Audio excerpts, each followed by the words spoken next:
Welcome to Mindfully Integrative Podcast with your host, Dr. Damaris G. Mindfully Integrative is a podcast discussing ways toward mindfully incorporating integrative health into our lives. This podcast will have informative resources, fun topics, interviews, and discussions relatable for today with a true mindful perspective in a mind-body, holistic life approach. Hi, how are you? This is the Mindfully Integrative Show, and this is Dr. Damaris Maria Grossman. And today we have an amazing guest. She is the owner, Alex Kobold-Frakes. She's the owner of Agenda, period. But it's an app. It's so much more than that. It's a website on the cycles of women. And I mean, there's more that we have to dive into this, but how to kind of help women each and every day with their kind of, not just their agenda, but like what's going on with their life. So Alex, thanks so much for coming in on the show and talk to me about what is going on with you and how you're, changed. I always ask a little fun fact first. Tell me a little bit about you. Thank you so much for having me. I'm really excited to have this conversation because it's my favorite topic on the planet.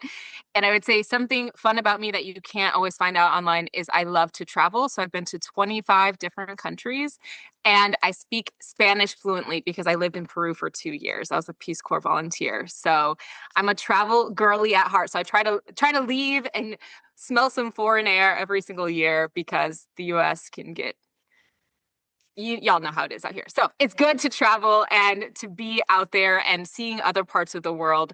So that is my number one hobby when I'm not talking about the menstrual cycle. Oh, that's amazing. Oh, hablando de español es necesario. So I'm good. I'm glad you're a Spanish woman, right? So at heart, I love that you travel so much. I wish I traveled more, but I probably am grounded more with my little one lately, but I definitely want to travel more. So that's cool that you've been to so many spots. Yeah, I got lucky. I did a lot before I had kiddos, and then I had twins in 2020. And then by 2022, I was like, I have to leave the country once a year. And I made that commitment to myself. And I've gone at least one trip since then. So it's not quite my traveling days from before, but I've been picking them back up as I go along. You bring them or no bring them? Not yet. No, thank you. No, I have, they are so cute and they're so much. Having twins is something I would not. Everyone was like, oh my God, twins. I love that. I was like, wouldn't wish out my worst enemy. Like year one of their lives was so chaotic. It was so chaotic. I mean, I don't have twins, but I have a little one that I can imagine. I get you. Yeah, it's a lot. And it's better on the other side. They have a friend to play with. So now that really cuts down on my car playing, because like they can just do that with each other. So that's good. 2 girls, boy, girl? Boy, girl. Yep. Oh, that's beautiful. Congrats. What a blessing. Thank you. Let's get into it. Tell me a little bit about, I know you came up with the agendaperiod.com, but also kind of women's cycles, talking about women, getting into menopause, perimenopause, such a large topic and so necessary in the changes of what women need in women's health. How did this come about for you? And where did it start? Totally on accident. My 10-year-old self would have been mortified to learn I eventually built a period company because I thought periods were horrible and I was not excited about them. So I have a degree in business. And then, like I said, I went to the Peace Corps and I came back and I've always been interested at this intersection of like health and education because those things impact our lives in such a big way. So I started a health coaching company in 2018 and I had read the literature on like cycle syncing, like Elisa Vitti, Women's Body, Women's Wisdom, Christian Northup. I've like read those books in college and then did nothing with the information and continued to stay on hormonal birth control. And then I got into my later life and eventually moved off of that. And I found that I had higher sales during the ovulation phase of my menstrual cycle. This was my first toe into the pool of how cycle syncing could really be impactful for my business. So when I found that piece of data, I was like, is there any other evidence? Like what else can show me like this has happened for other women? And so I found a study on PubMed and was talking about this study of exotic dancers, and they split them up into women on birth control and those not on birth control. And the women who were not on birth control all made more money during ovulation, up to 30% more in tips than any other phase of their cycle. And then the women who were on birth control, they saw like it was flat. So there wasn't an additional hormonal boost in their earnings because their natural hormones were getting masked by birth control, right? So it was a different mix and a different blend. And when I saw that, I was like, what is going on? This is so crazy. Why aren't we talking about this everywhere? Because this is really impacts how women feel productive, how they show up, their health and wellness routines. Because we've got this mentality, this like grinded out mentality. They have to do the same thing every day, and that does not work for women's bodies. And so unlocking that led us to creating the planner and then eventually the app, because we want women to know they're not broken and their cycle is actually their superpower. That is so amazing. I love like how you kind of brought it more in a superpower in a positive manner than like I've seen it like on the other aspect where people are like, well, these are your cycle parts. So know that you can't do anything during this part. And you're like, oh, all right. All right. I guess I should feel this way. So what was it like when you were building out, like, or just kind of learning about these phases? Obviously you're a woman, so you know what it is to have different cycles, but now you've probably become like a health professional too, expert in this area on your own, but to make it productive. How did that kind of Yeah. Yeah, so I had this theory of, because I'm always from like, even from the business school side, we talk about work smarter, not harder. And so I was really dedicated to finding a benefits lens for each of the phases of the cycle, because I grew up with those same comments that every woman, oh, like, what's wrong with you? Are you on your period? Like, you're so bitchy right now, right? Like, we talk about women's health in this super negative way. And I was dedicated to finding a way to give it the opposite perspective. So when we launched the company, we did a beta test with 100 women in business, and their process, like where they felt more productive, helped us write the curriculum. Like, I created the baseline and then we tested it out with a whole bunch of other women. And so when we look at the 4 phases, we talk about your period is your great time for planning, because you are lower energy, you have a clear mind, and your brain communicates differently with itself during this time. So it's actually a good time when you're calm to go out and kind of pencil out the rest of your month. So looking at what are good times, where are you going to be at energetically, and writing any notes to yourself. Then the follicular phase, that is your busy bee. This is the time to go do the plan that you just put into place. But she is a terrible event planner, because Miss Follicular will sign you up for everything. She will say yes to all of the things because she is a party animal. She's got high estrogen. She's like, yeah, I can do that. Of course, my mother-in-law can come over that weekend. Of course, I want to go to that party. Of course. Yes, yes, yes, yes, yes. And then by the end of the month, you're exhausted because this lady planned too much stuff for you, right? So we do not want the follicular phase planning our schedule. We want her to do the actions that we had put in place. Then ovulation is our high potency time. There's a lot that kind of goes on in the body, that because your body wants to be pregnant.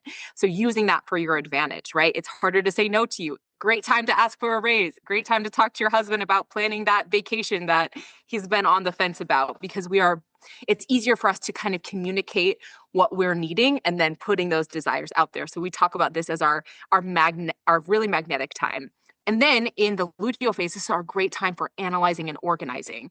So that first week, we tend to have a lot of energy, but it's more turned inward because our hormones change to a pro-self orientation rather than the pro-social orientation we have during the first half of the cycle, because our body is trying to maintain a potential pregnancy rather than get pregnant. And then that second week, when our hormones drop down, that can be a little bit more of a sensitive time. But understanding those 4 different pieces really gets us to understand what naturally slots into those times of the month, and knowing we don't have to do everything all of the time. But when we can optimize it for its maximum potential and productivity, we end up feeling so much better. that's pretty profound. And then you put it in the sense of not just with productivity for work, but you're saying like eating and nutrition, like workouts. And so you've kind of made it into different levels, or just been slowly adding on to this depending upon each person. Yeah, absolutely. It's something that we're really kind of taking a spin into right now with perimenopause, like really getting at the crux of women's health and weight loss, because there's a lot of challenges right now. About 40% of women in perimenopause are experiencing obesity, and there are billions of dollars getting thrown at this problem right now. And yet women aren't finding lasting results because the programs that are on the market aren't designed for a cyclical body. They're designed for hormones that do the same thing every day. when there are times in the month we naturally want to eat less, and there's times of the month, like in the luteal phase, we need to have a 20% increase in our calories. Otherwise, that can lead to binge eating, restricting, and overall a lack of good hormones. If you don't have enough food, you're going to drop progesterone, right? Like you're going to increase cortisol, not being able to support those progesterone levels, which will lead you to having more brain fog and not sleeping well. So it's just like this monkey chasing its tail all the time. And we get into a cycle that we can't dig ourselves out of because we're not living with this alignment. So we're excited to show women how it impacts their relationships, their money mindset, how it impacts every single thing about us. I think it definitely puts it in another perspective. I mean, I couldn't agree more with you. I think it's profound. I think it's super important. Have you been adding it with like almost like the wearables? Have you been trying to incorporate this in like a wearable? Not that you have to be the tech, but to add the app to the wearable tech. We'd love to find a wearable that felt really aligned. Yeah. Be like, hey. Yeah. At some point, yes. We're a little, with like given the current geopolitical landscape, it's a little hard to trust other companies' security policies right now. And because there's been so much up in the air, but it's something like I'm constantly looking at other new wearables and like, who could we partner with? Because the Aura Natural Cycles combo was incredible. Like we definitely are interested in that. It just hasn't happened quite yet.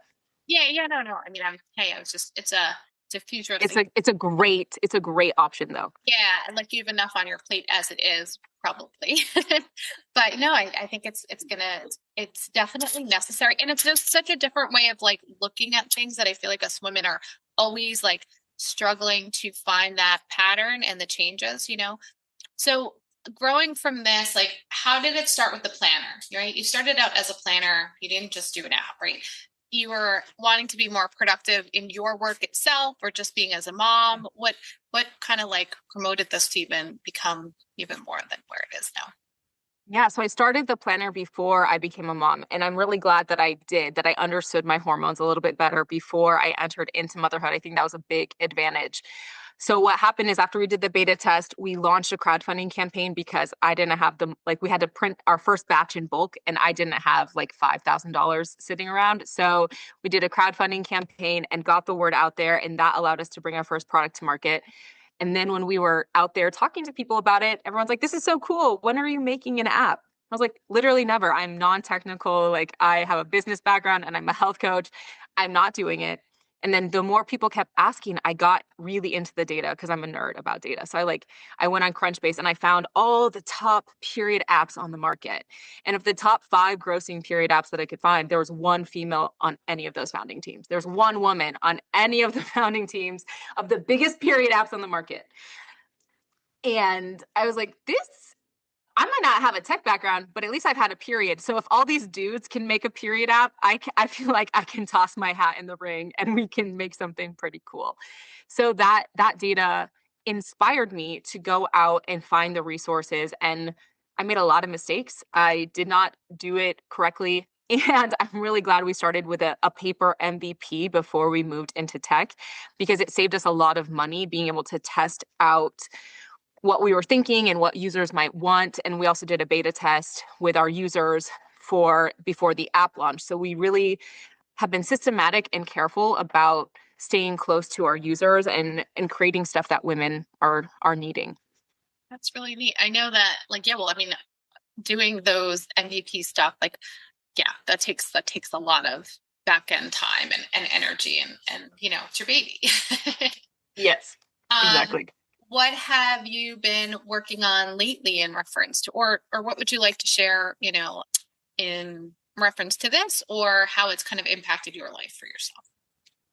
Yeah, one of the things that we've really been focusing on a lot lately is this connection between relationships and health, and specifically this midlife transition, because we've now contributed to a couple of like pretty big news pieces, because a lot of women are getting divorced in perimenopause. Like 70% of divorce initiated by women is happening during perimenopause. When we look at it, because like we're kind of talking about that pro-social versus pro-self orientation, women are moving more into a pro-self orientation as they go through perimenopause because they tend to have their cycles further and further apart. So less estrogen, having more of that, like more progesterone based, or yeah, right, as they kind of are going through things. Yeah. Okay, so more about themselves. Okay, back to Yeah, so we're getting more internal as we go through. And so when women are doing that internal audit, they're finding maybe this relationship I've been in for a long time is no longer in service of me. And so if that person is not willing to make some changes, I'm going to change now because I have the economic freedom. I've got my own money. I've got my own career. And women are opting out of these relationships because they're kind of seeing that refusal to change. So some people are talking about it as like, oh, the hormones are making you crazy. And we've just seen it as the hormones are giving people clarity. They're giving them clarity on how the relationship has been working or not working. And so really what I see as the path forward is men and women understanding that they have these different hormonal programming and orientations in the world, and then figuring out how we can understand each other. So think men are from Mars, women are from Venus, but grounded in hormones and grounded in hormonal theory. No, I think that takes another aspect of it in the sense of instead of going, okay, all these people are having divorce, if you work on the relationship of where it's at, maybe some will be divorced and they should be, maybe, and that clarity is good for the woman to find out. Yes. But then maybe some of them are reconcilable. Who knows what's going on in them. But the fact that women have a little bit more of a stronger view, and then also men have their own hormone changes, you know what I mean? They're going through their stuff. But I feel like us women, we don't get enough of a voice on it.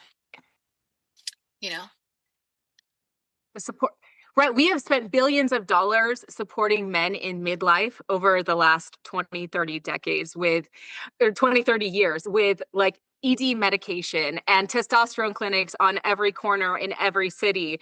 And yet, so we are recognizing culturally that testosterone is so important to who a man is that it should be preserved because like testosterone makes up his personality.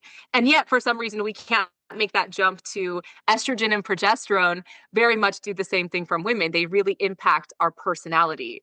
And Right. So that also needs to be protected and supported as we move through midlife. Oh, you're right. So like, it's like estrogen, progesterone, a little touch of whatever our needs are, but yet it's like maybe, Yeah. Have you found it been harder to get to replace the hormone? Like have people like women go to like, oh, they want to get hormone replacement. Do you suggest stuff like that in your coaching or in your app?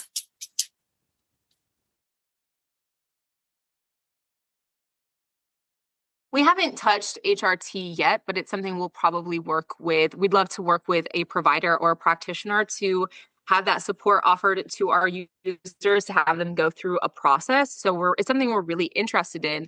And there was that big study in the 80s that scared a bunch of people around HRT for women because they weren't necessarily using the best forms of those hormones. And so I think there's a lot of fear that has been out there on what this can look like for people. So it's something we're definitely interested in looking at in the fullness of time. Yeah, but overall, like now you're you're just overall trying to help women, coach them, get them to like just even understand where the hormones are at right now and where their mind is. And they're not mentally crazy. Cause I feel like that is the hardest part. It's like everything that it's like, oh, well, it's just how you feel. And I wish that conversation, needs to be readdressed and refocused and I don't know, a different way. So you're definitely having that conversation without it being like weird,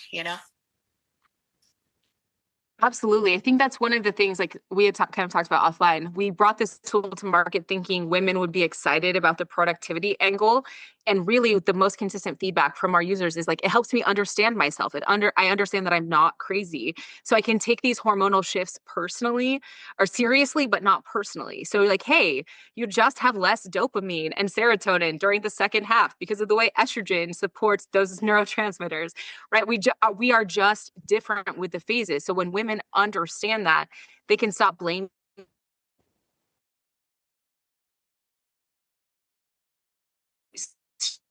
judging them, and they kind of happen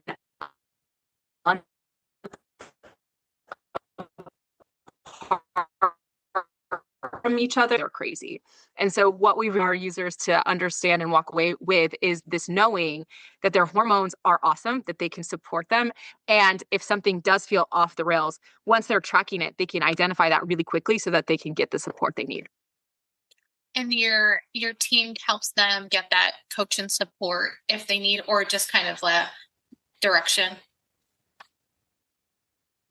Yeah, we definitely have coaching options available for people, both one-on-one and in the group. And in the fullness of time, we'd love for that to be able to live through the app, but that's going to be a big tech build on that side. But eventually, it'd be awesome to have that content dripped out for people so that they always have got that hormone coach right in their pocket. That's really neat. I like how you say like hormone coach, because I think it's a nice like way of thinking of it. I also appreciate your just understanding of how women are and all their age, gaps and stuff. So I think that's, an important aspect. I think you're saying perimenopause, menopause, even the younger age. Do you find this is also discussing conversation on the mental health and like the PMDD conversations and stuff like that?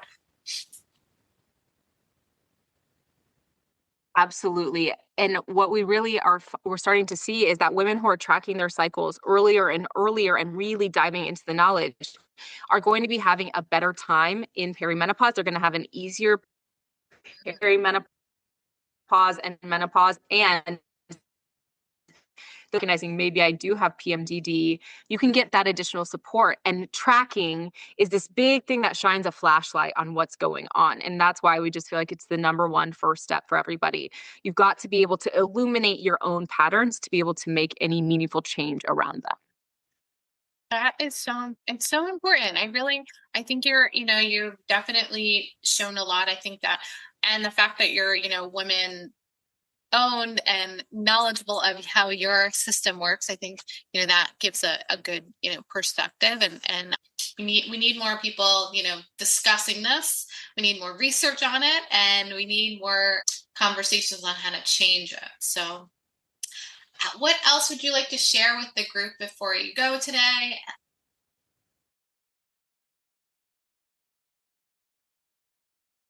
I would say that the biggest pushback we get from women is that they don't have time to do this. They don't have time to work with their body in this way. They're just too busy. And my favorite, kind of ancient paradigm is if you don't have time to meditate for 10 minutes, you should meditate for an hour. Meaning if you feel like you're so busy, you can't give any of this time or attention to yourself, you really, it's a highlight showing you need more time and attention for yourself. And so when women just start to spend 5 minutes a day on a cycle check-in, giving themselves their own loving attention, it becomes so much easier to show up fully in their roles, in their motherhood, in their own professions, and whatever they're doing when they're pouring and filling from their own cup first. So that's the invitation. We all just need a little bit more of our own self-care, so then we can go out and do our best work in the world. So spend 5 minutes tracking your cycle, understanding your moods, and understanding how those correlate to the phases of your cycle, and you're going to feel a lot better. I love what your vibe. I love what you're doing.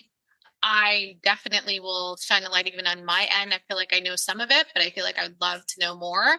And this, I can't wait to sign up myself. So how can we reach you? How can those, I'll have that in the show notes, but how can people reach you and connect with you online? Yeah. Absolutely. Go to theagendaperiod.com. That's kind of our clearinghouse for all of the different products. We've got our shop on there. We've got everything kind of queued up in there. And then you can come hang out with us on Instagram or TikTok. We like to make fun, spicy conversations happen because we know we need a cultural pivot on this topic, and we're excited to be in the conversation. I mean, that's really cool, that like the cultural and the change of it without it being like a weird conversation. Is it hard sometimes going to be like in your, business pitches and be like, hey, I talk about periods all day, or be like, I try to make you feel better? It's been really hard. Like, people don't want to talk about periods. And I'm like, hey, without a successful menstrual cycle, you wouldn't even be alive. So we all need to get comfortable talking about the cycle. Okay. So yeah, we're here to disrupt, shake things up, and get people comfortable talking about this. So thank you so much for having me today. No, I really appreciate it. I feel like I have another time for you to be on to discuss, even because I talk a ton about with other, those with irregular periods and PCOS and, other menstrual issues that I can imagine where when your cycle changing and things are changing, how to work with that too. So it's like another avenue.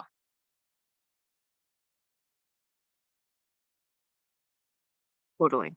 Thank you so much for your time today. I really appreciate it. And thank you so much for being on. And thank you guys for listening to the Mindfully Integrative Show.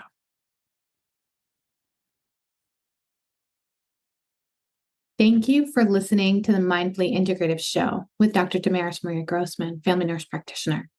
This podcast is for informational and educational purposes only and is not to substitute for professional medical advice, diagnose, or treat. Always consult your healthcare provider before making changes to your healthcare routine. Make sure to subscribe so you don't miss an episode. If you enjoyed our show, please support us by leaving a mindful review on Apple Podcast or your favorite streaming platform. Interested in being a guest or more information? Email us at info@mindfullyintegrative.com. For resources mentioned in the show, visit our website at www.mindfullyintegrative.com. You can also connect mindfully with Dr. Damaris on her social media links found on the site. May your strength and peace guide you to find a mindful way every day. Namaste.